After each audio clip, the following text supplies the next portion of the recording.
Wow. How are we doing, everyone? This is Bob Gums bringing you the Concern Forum, and I hope everybody's doing well. If you notice, well, here in New York, anyways, here in Manhattan, the weather is not bad. It's still a little bit too warm, but it's not as bad as it was last week. As a matter of fact, you could almost say it's a bit mild. So, how are we doing, folks? Is everybody just trying to cool out? You know, I understand that, excuse me, I understand that in the summertime, especially in this part of the summer, because we are really just at the beginning of the really bad, when I say bad, I'm talking about hot weather. And people have their minds on a whole bunch of different things. Going outside, getting the kids out, get them out of their house, chase them to the park. Get out there and get some exercise and leave me the hell alone. You know how it is with the young ones, the younglings, right? But eventually, after the 4th of July, and then what, we got August, and Labor Day, right around that time, that's when we're going to have to get serious, whether we like it or not. You're hearing this, you're hearing that. Well, Biden didn't do that well in the debate, blah, blah, blah. Yeah, but, what bugs me about that, everything that Trump said was just about a lie, And you have to ask yourself, what is better for us as a nation? A guy, he gets on in years, right? And he might make a slip now and then. That's one of the things about age. Now, all those folks out there that are cracking, oh, well, Biden's gotten old. So are we going to make a special rule for those people? Since age appears to be such a negative prospect to them, I mean, they're saying, well, Biden's 80 years old. Blah, blah, blah. Okay, well, yeah, the guy's 80, right? So, what, you would have preferred that he dropped dead at 50? I don't get it. I haven't seen him slobbering over himself or, am I in the White House or am I in Delaware? He hasn't done anything like that. But yeah, the cat's gotten older. So what? I mean, don't we all hope to be in that situation? And I really have a hard time understanding the American people nowadays. Reagan was, for his time, Reagan was old. And, I mean, he looked healthy, but you could look at Reagan and see, hey, this ain't no spring chicken, see. And essentially, he turned out all right. Now, that last year for him, or last year and a half, was a bit rough. I tell you something, honestly. Now, this is my opinion, okay? I say this because I saw Reagan a great deal, especially in the first term, okay? Because I got to the White House, this was like at the height of the Reagan era. Because I got there about the beginning of, end of 82, yeah, end of 82. I got to the White House. And I can honestly say, no, he was not the same guy in '82 that he was in 87. It was a different, kind of different. And I'll tell you something else too. I think that Reagan, I think he was a better president. Or put it this way, I think he was a better human being when when he was president in '87 than he was, the first couple of years, when he first got elected, right? Because let's see now, he got elected in '80, took over in '81. He wasn't too hot in '81, '82. I know a lot of, especially conservatives, like to shout his praises. But you have to realize Reagan is responsible for a lot of the mess that this country is dealing with today. A lot of that is because of Reagan. Yeah, I know he, for all intents and purposes, he won the Cold War. America won the Cold War. But this thing about the huge gap between working class people and the super wealthy, right? Yeah, Reagan was the one that basically created that problem. It wasn't a big issue until he came in the White House and made it a big issue. Okay, the whole thing about tax breaks for the wealthy, for example, and he's also responsible, and especially if you fly a lot, he definitely has to take responsibility for the problems that we're having with our airlines today. Remember, he was the one that fired all of the air traffic controllers. Or have you forgotten that? Yeah, because see what happened when those guys went on strike, and you see the stuff that those men and women have to go through now. Okay, they went on strike because of their hours, and they were definitely not being paid what they were worth. Because being an air traffic controller is a hard-ass job. Very, very hard.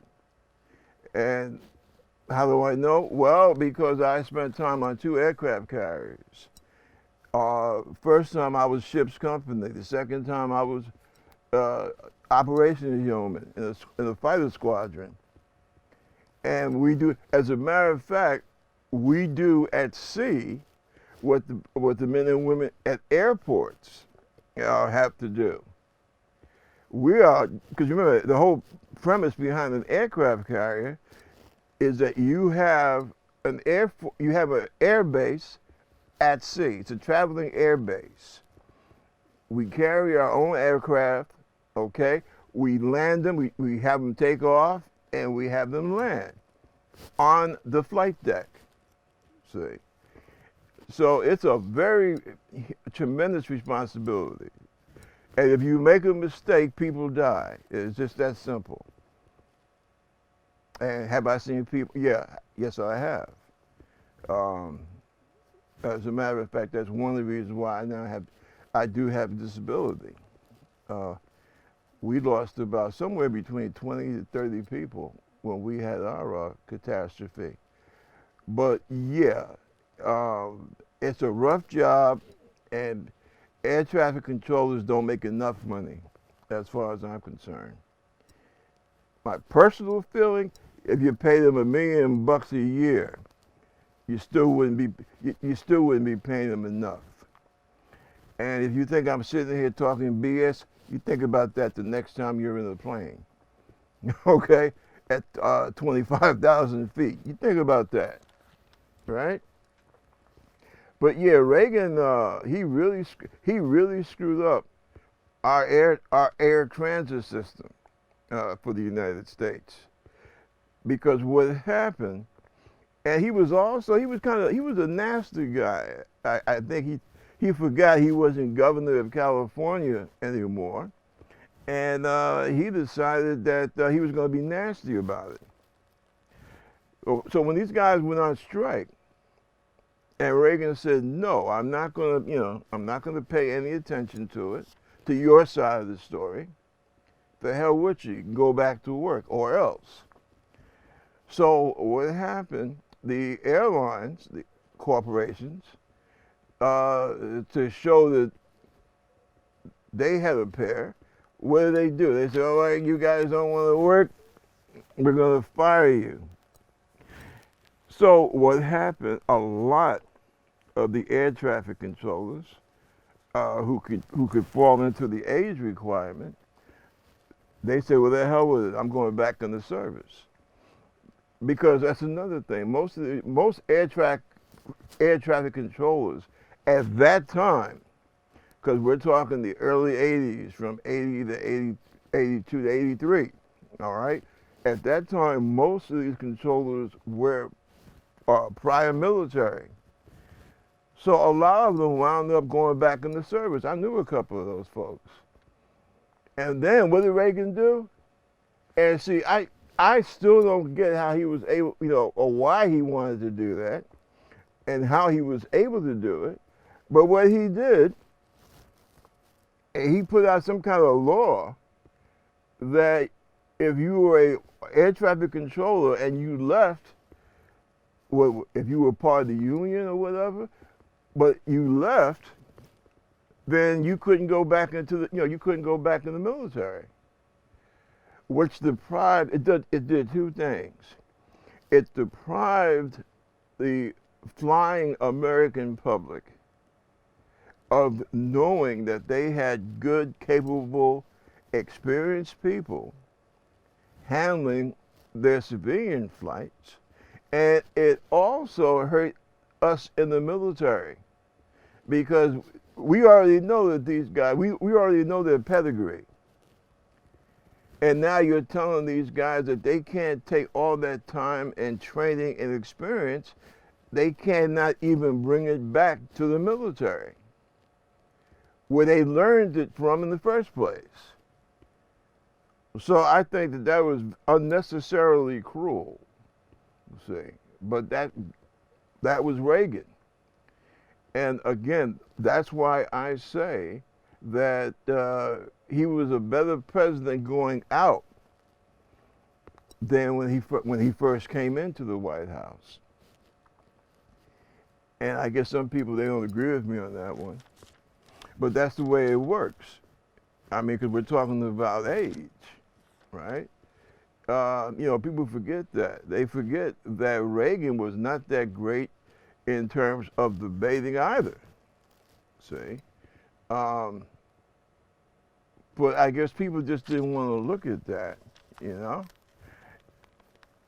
And see, that's why I find all this talk about Biden and his age, I find it to be so utterly strange. We know Biden is a decent man, okay?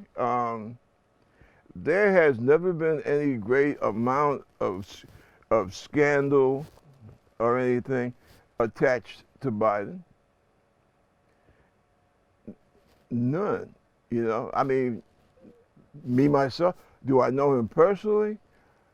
Well, I didn't go over to his house for a beer, but yeah, we were kind of on a high basis, a low basis. How you doing? Because he is average man. He used to take that metro train from D.C. Right over to Delaware. And a lot of times I would be on that because especially after I had moved to Baltimore from Northern Virginia. So he wasn't one of those politicians that once you get elected, he cut himself off from the rest of humanity, like many of them do today, see. As a matter of fact, I think that's one of the problems that we as Democrats, with the Democratic Party, we have a problem with that. I said something to my congressman. I got this guy, what's his name, Richie Torres from the Bronx. He represents my district now. And I sent him something yesterday basically saying that, hey, a lot of the stuff that you seem to stick your neck out, not stick your neck out, but that really seems to grab your interest, uh, have you bothered to discuss this with your constituents? Now, I know it's difficult because, I mean, let's face it, we're talking about the kind of like the central Bronx, okay? You're not going to have, and I'm not trying to be funny, but it's just a way of life, fact of life. You're not going to have that many people that are really into the history of American foreign policy. But you have a couple.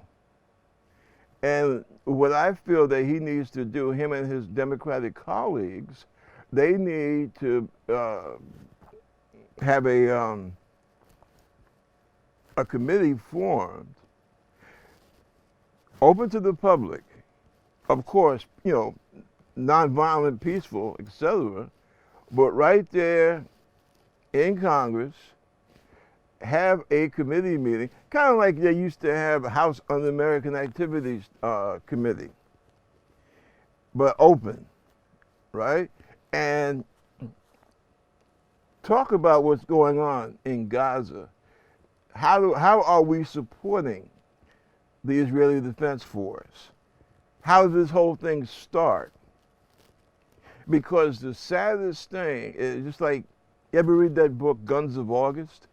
It's about how both the Germans and the Turks, right, how they, as opposed to the British, the Russians and the French, in those days Russia was on our side also, how they both underestimated each other, and what they really did, they backed into World War I, which essentially, for all practical intents and purposes, it basically destroyed Western Europe and lit the fuse for the next round, which was World War II.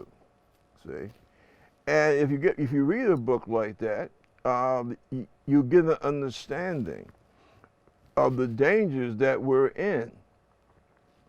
I think that you have to ask yourself, what happens, for example, in northern Israel, because you have Hezbollah. Now they're basically hanging out in southern Lebanon, but they have something like about 200,000 missiles. And remember, southern Lebanon is on Israel's northern border, okay? Their sympathies are with the Palestinians. So what happens if they just start firing, as they've been doing, okay, into northern Israel, or further south in Israel? And what happens if Israel retaliates? Suppose there's some technicians there from Russia, okay? What happens then? And we kill some of those technicians. Because remember, Hezbollah is also supplied by Iran. Now, Iran does not want to start World War III. However, if they feel that they are backed into a corner, they will fight. And people have this idea that, oh, well, you know, the Muslim armies or the Arab armies or whatever you want to call them, they can't fight worth a damn. So you're thinking, a lot of us are thinking about, what's his name? God, God rehabilitated his soul for all the innocent blood that he spilled. However, Saddam Hussein essentially kept the militants in line, see? Because his thing was, well, listen, Allah may be above, but here in Iraq, I rule. And he sure did. And see, let's remember, he was our dog originally. Yeah, he was our boy in the Middle East. I remember when he came to the Pentagon. That's right. There's pictures of him. What was his name? He passed away. But the guy who was Secretary of Defense uh, during Reagan's tenure. Well, there's a picture of him sitting up with Saddam Hussein having a real nice, friendly conversation, okay? Because you remember when Iraq was going to war with Iran, we were back in Iraq. We were giving, Saddam all kinds of good types of weapons and munitions, see? But that's because at that time he was doing what we wanted him to do. All right? He was a son of a bitch, but he was our son of a bitch. But what happens if we have a situation like that again with with Hezbollah? I mean, it's a situation that, especially if you don't know really anything about the Middle East, and let's be real here, most congressmen don't. Most of our politicians don't. Okay? Occasionally, they get somebody at the Defense Department to give them a briefing. Okay? But if you're not really into geography, history, you don't know what the hell you're talking about. See? And I fear that that's another problem that we have with this whole business about Gaza. Frankly, I think that Biden has a very strong stomach because, it's a situation where you're kind of blocked in, America has done such a bad job, or I guess you could say we've done such a good job of painting ourselves into a damn corner that you really don't know. But we need for the American people to be aware. No phony ass beer can commercials.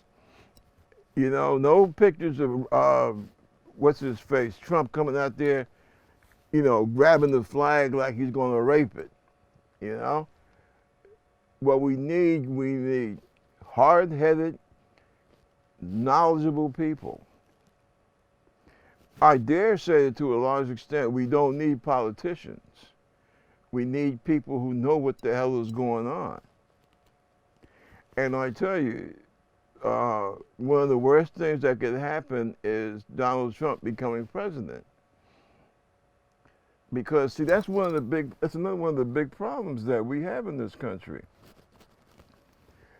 As a nation, we don't really know a damn thing. We're not really that educated in the rest on what's going on in the rest of the world.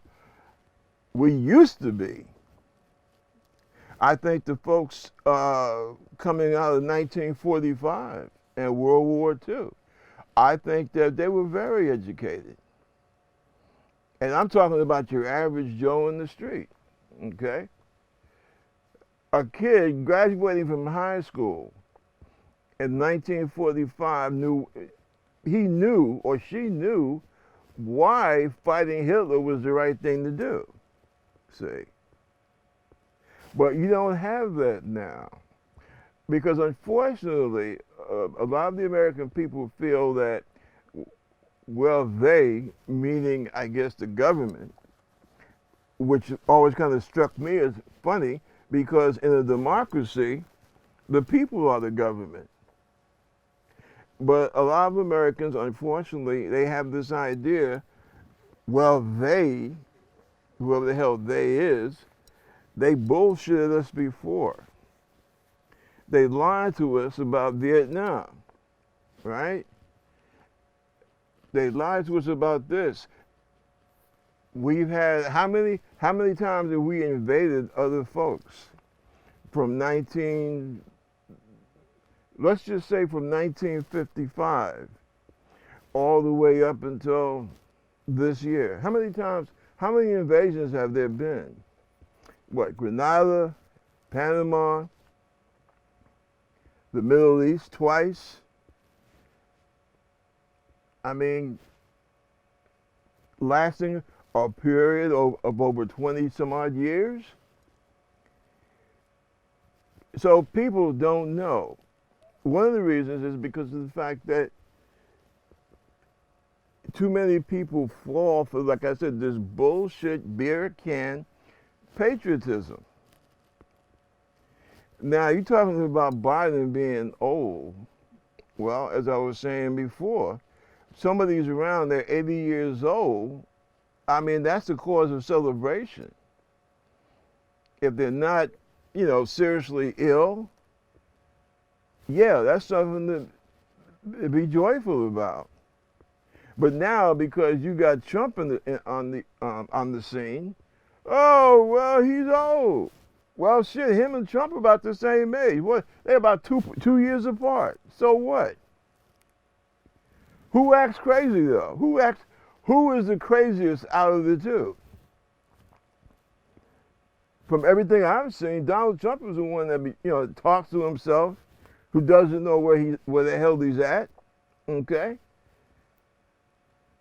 who's constantly,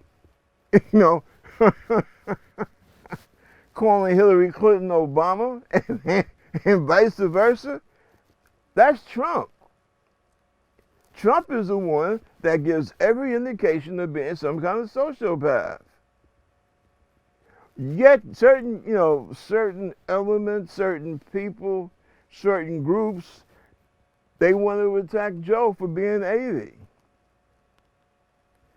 Well, you folks that want to make a big thing about age, remember that shit when you are 80, okay? Just remember it. And especially if you're fortunate enough that you might somehow get your hands on a little bit of money. Oh, well, Grandpa Eddie, he's over the hill. He's a bit long in the tooth. So what we're going to do, we're going to kick him out of the house, put him in the nursing home, and take over his bank account.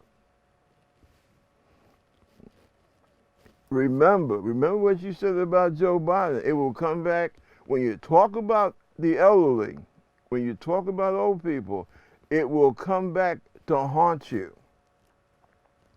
Seriously. Remember what your mom said, when you do evil, it will come back at you. Well, that's the same thing when you try to attack people for being, for getting older. The most important thing when you're talking about President of the United States is because you have to ask yourself the question, do they know what the hell they're doing? Well, that's the main thing. And see, what a lot of people don't recognize is that generally, foreign policy, American foreign policy, we do certain things, we go in a certain direction.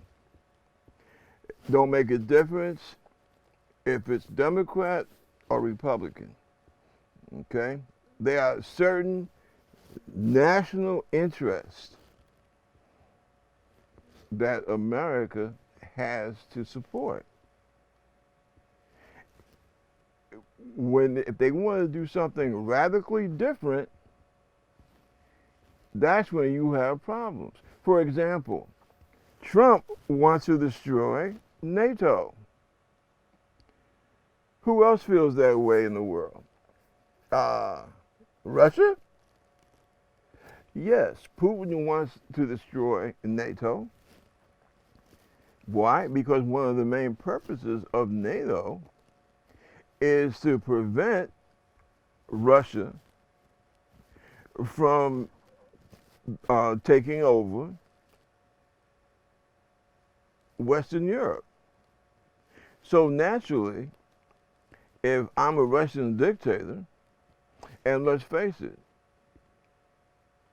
when in the hell did Russia ever have anything else other than a dictator, right? But if I'm a Russian dictator, I'm not going to be too happy about an organization that exists to protect Western Europe from me. Now, what does that tell you? What does it tell you when you have an American president that wants to overturn the tables, wants to overturn everything, and say, well, to hell with NATO. Let Putin let Putin do what he wants to do. Well, we've never had an American president that says such a, that would say anything that's stupid or do anything that's stupid. But if you put Trump into the White House, that's exactly what you're going to get. Now, Bob Gumbs, why do you say this? What makes you? Why do you think you're such a genius that you believe that basically Trump will put us on the highway to destruction? Do you think you're so smarter than everybody else? Well, my response to that is not only no, but hell no. But I can read books. I've experienced being in NATO, being a part of NATO.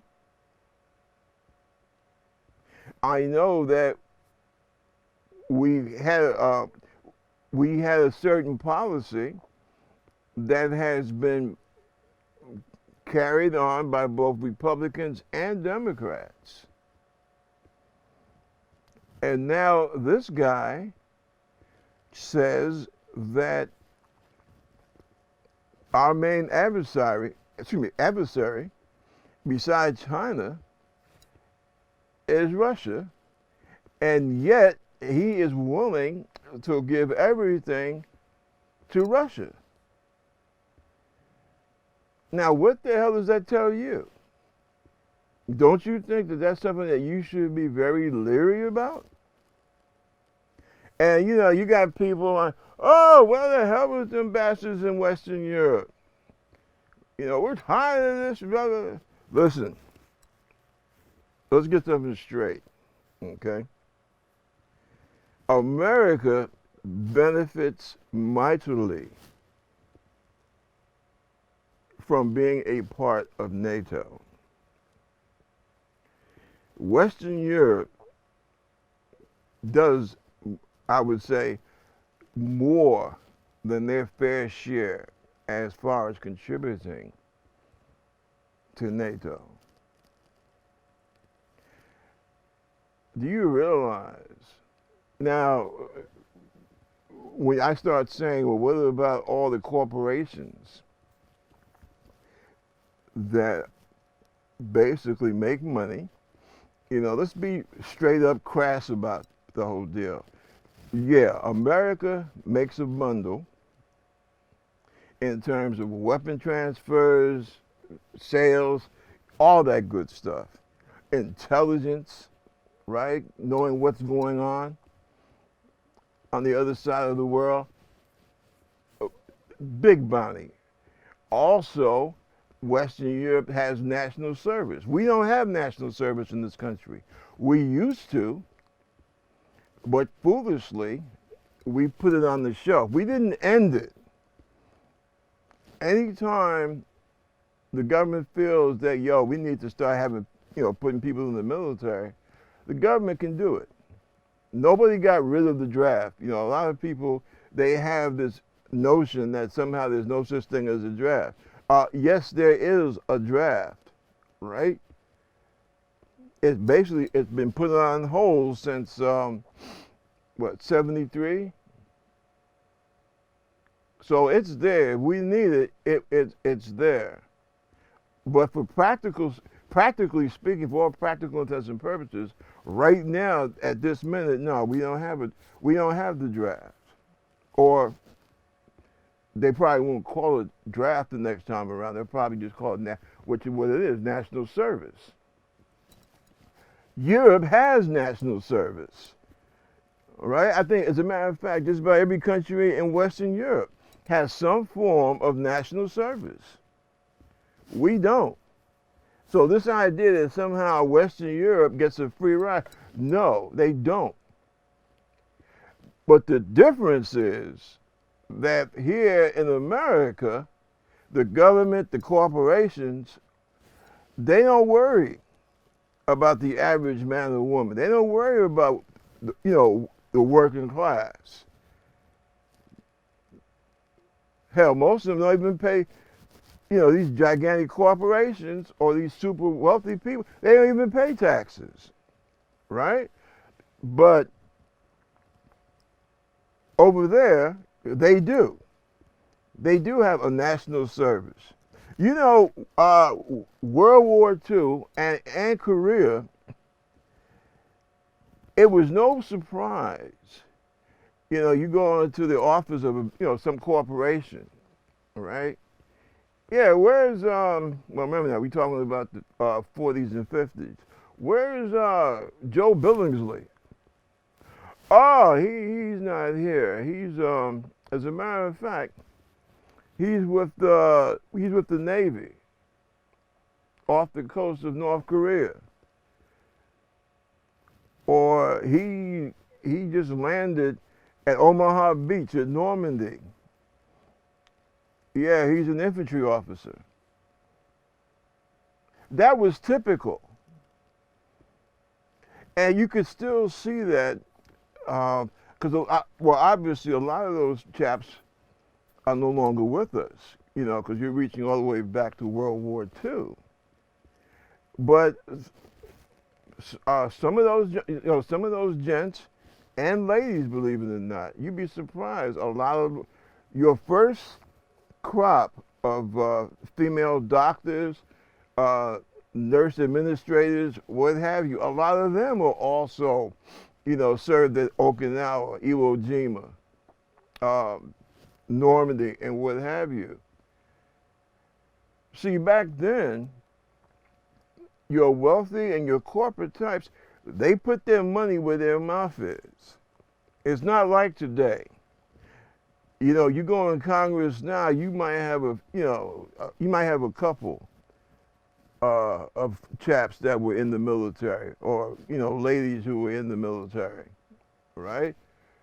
But they are the exception. You walked into Congress in 46, 47, just about everybody that was below 65 had been overseas, had been in the military. Christ, even Ronald Reagan was in the military during World War II. I mean, he wasn't no Rambo, but, he did his bit. You don't have that nowadays. See? Nowadays, if you're working in corporate America, your job is to make your stockholders, your investors, to make them rich. And one of these ways that you make them rich is you go to the congressional person who represents your area where you live at, or the area where your factory, building, or whatever is located at.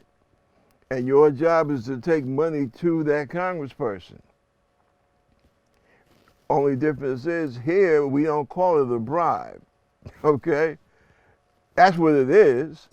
Lobbyists, that's just another way of saying you're going to give this political person money to do a certain thing, to try and pass a certain legislation, or to try and kill a certain legislation.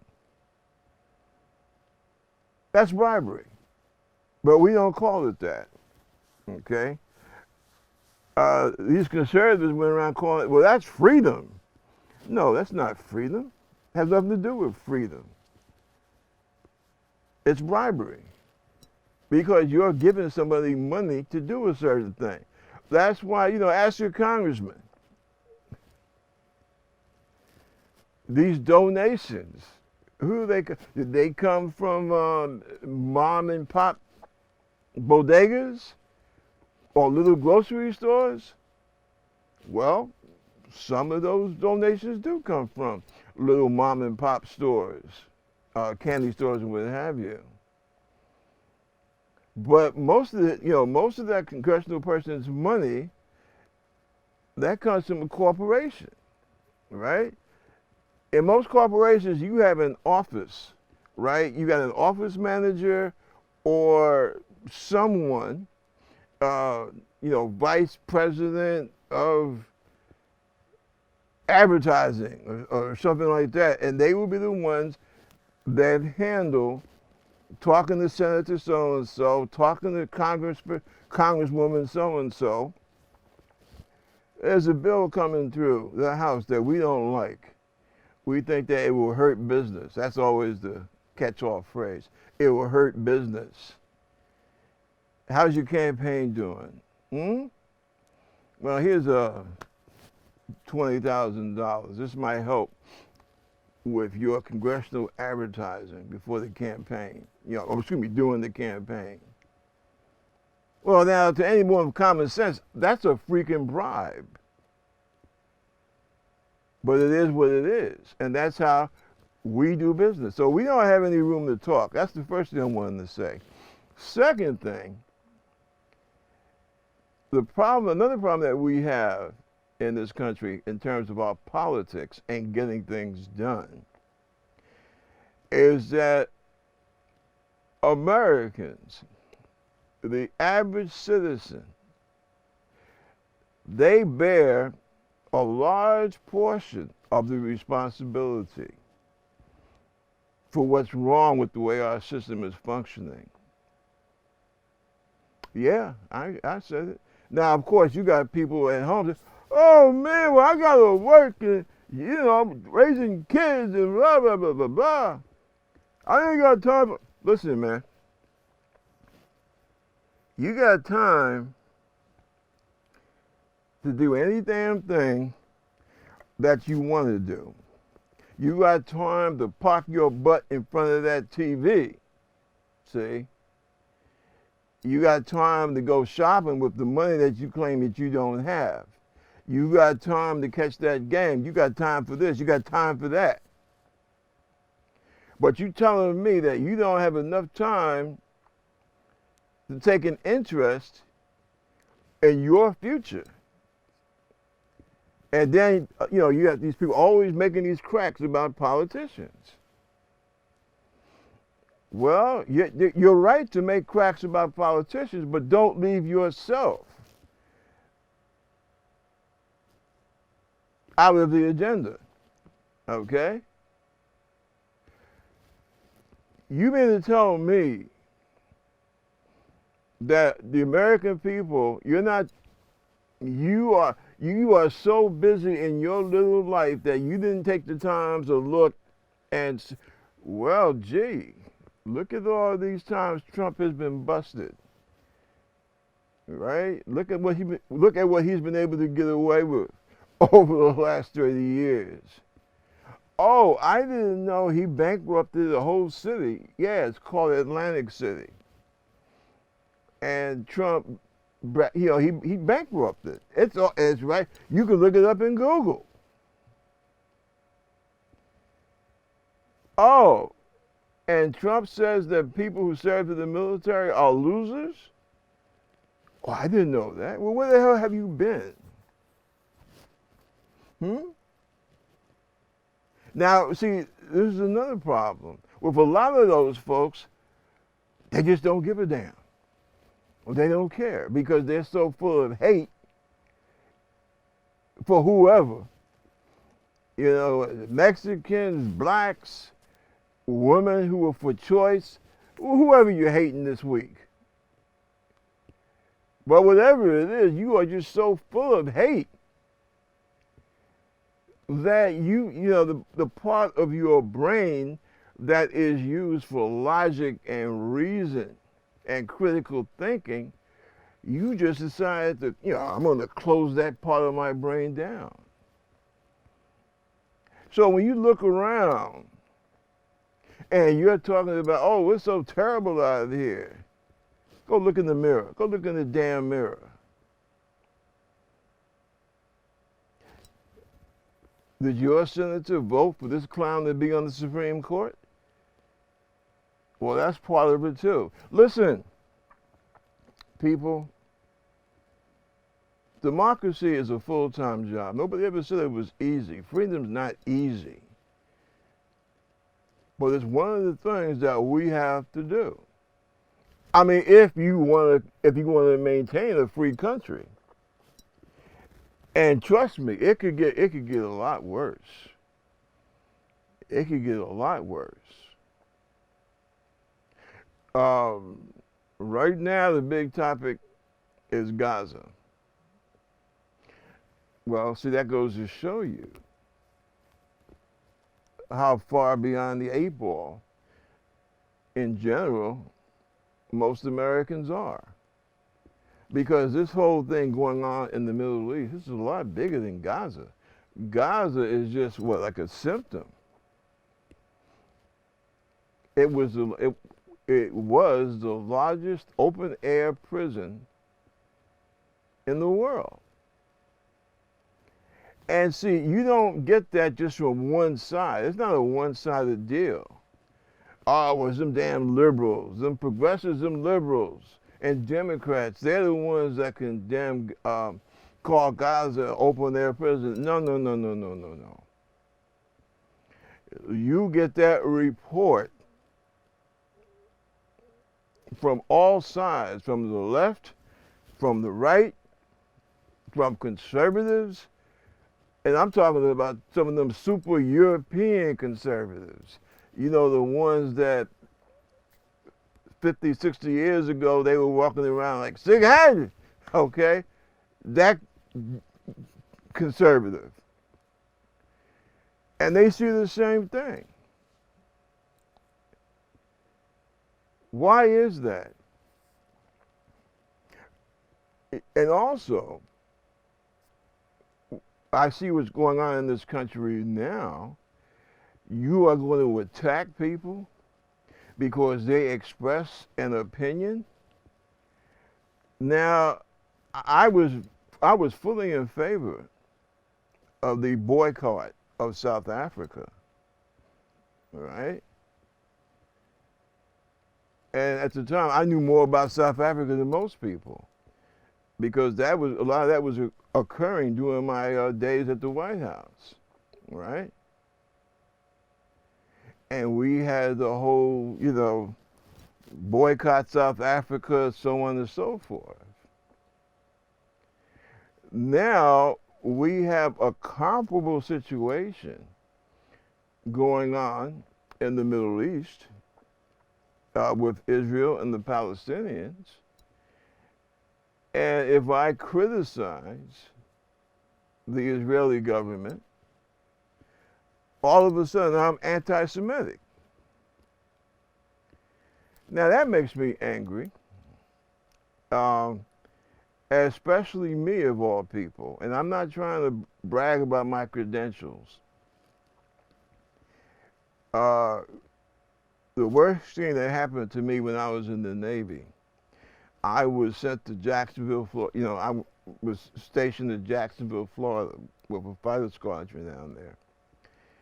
And for anyone with a soul, with dignity, with intelligence, it would be a catastrophic experience. The amount of anti-Semitism in Jacksonville, Florida, in the 80s, early 90s, it was incredible. I'm glad that the Navy finally did something about that situation. Unfortunately, I felt that it was a bit late. Okay, but I did, I letters to the commanding officer, letter to the NAACP in D.C. because it was horrendous. You have no right whatsoever to attack a man or a woman because of, who they are. If you're a Jewish person, so what? It's not a question about, well, let me put it to you like this. I'm black, so what? Am I a good person? That's the question. Do I try to treat people the same way I wish to be treated? I try to. Okay? Same thing with Jewish people, same thing with Italians, same thing with Irish, same thing with German. Listen, you are what you do, right? Israel is a sovereign nation, okay? She can think for herself, walk for herself, talk for herself. If she does something that I don't like as an individual, well, that's all there is to it. It does not make me a hate monger, okay? The idea that you condemn what the Knesset does, what the right-wing Knesset does, somehow that's supposed to make you an anti-Jewish person, that's bullshit. That is bullshit.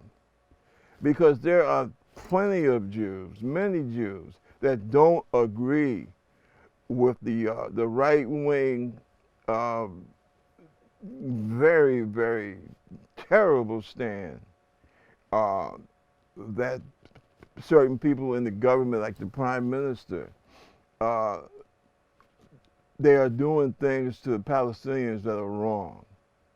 And I feel, as an American who was brought up with the idea that, all of us are created equal and that we are endowed with certain inalienable rights. So how can I say that what the government of Israel is doing is right? I can't do that. And see, that's the problem with a lot of those students. Now, the little bastards who decided they were going to attack people for being Jewish, they deserve to be tied by their feet and hung up from a tree, as far as I'm concerned. Okay? Anti-Semitism is something out of the Dark Ages. We don't need that here in the United States of America. But by the same token, if I see my friend, and I've always considered Jewish people to be my friend, from the time I was a little kid and used to go over to the temple here on 123rd Street.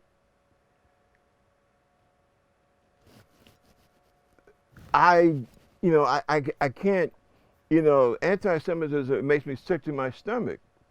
But what also makes me sick is when the things that I was brought up to believe and that I have seen for myself to be true, now you're telling me that I'm wrong. Hell, the guy beside my dad, the person who most influenced me in politics was a Republican senator from New York named Jake Javits. The man was, he was a beautiful person, great man.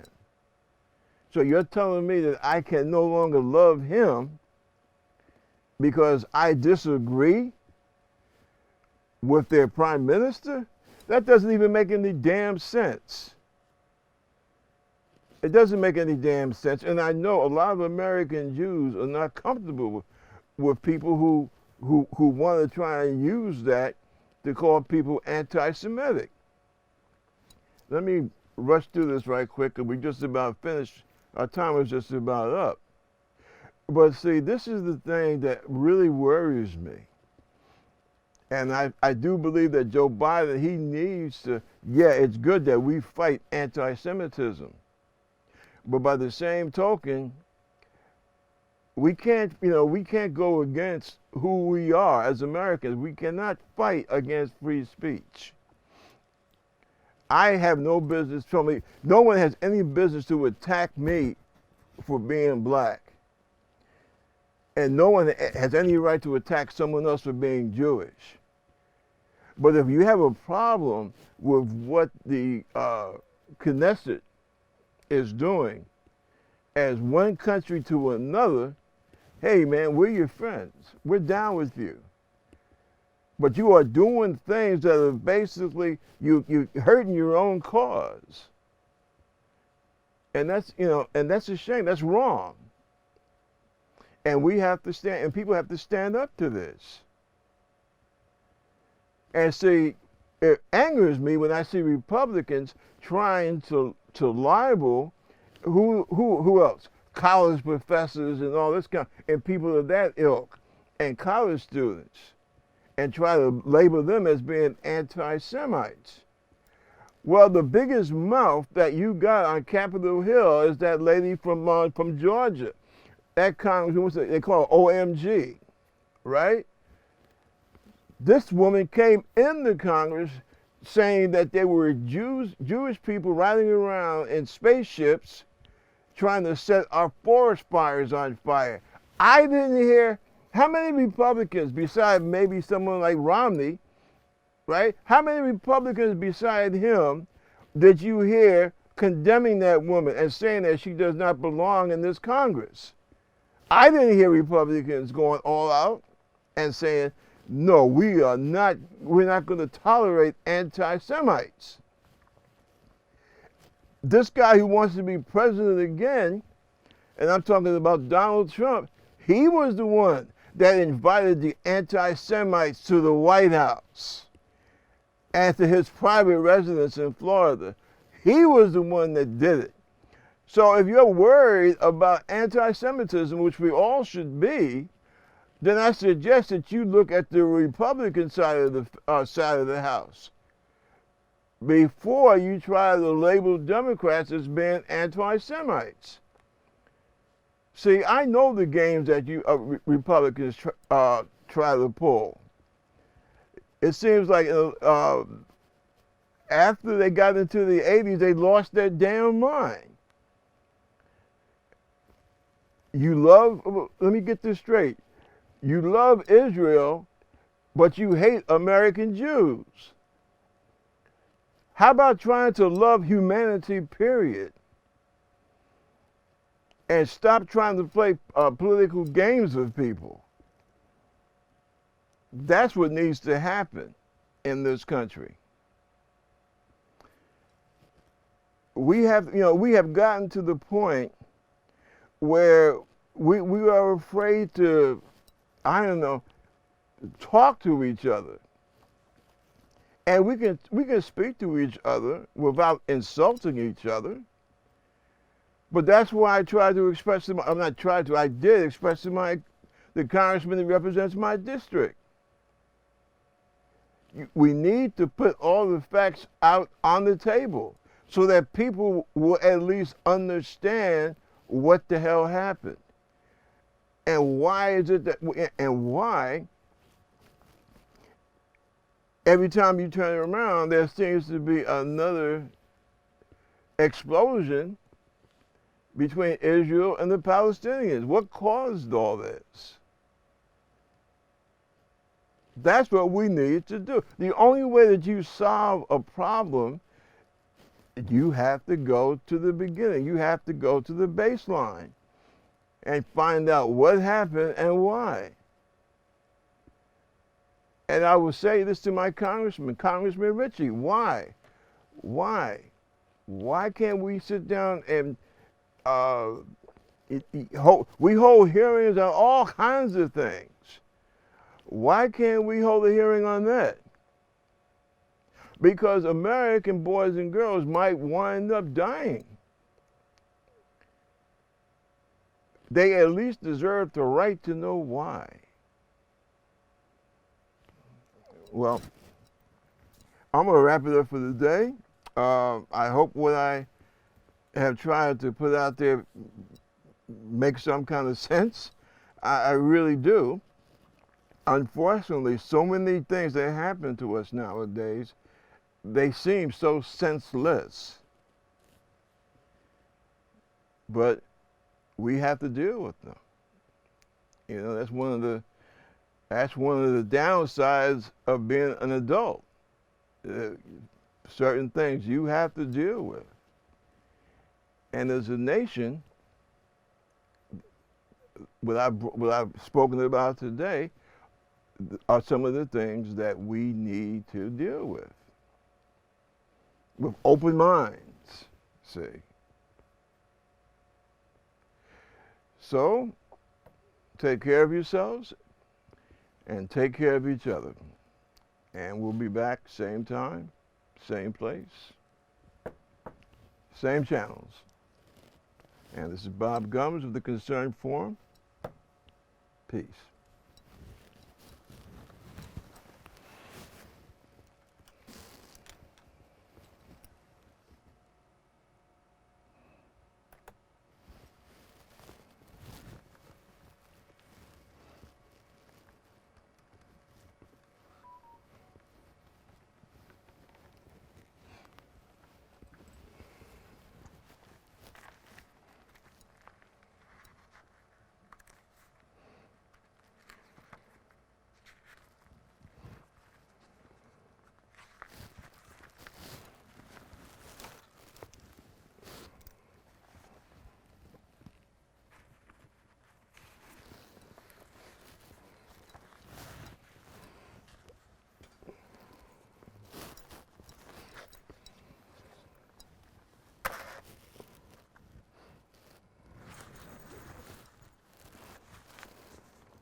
barber, you stopped on your own?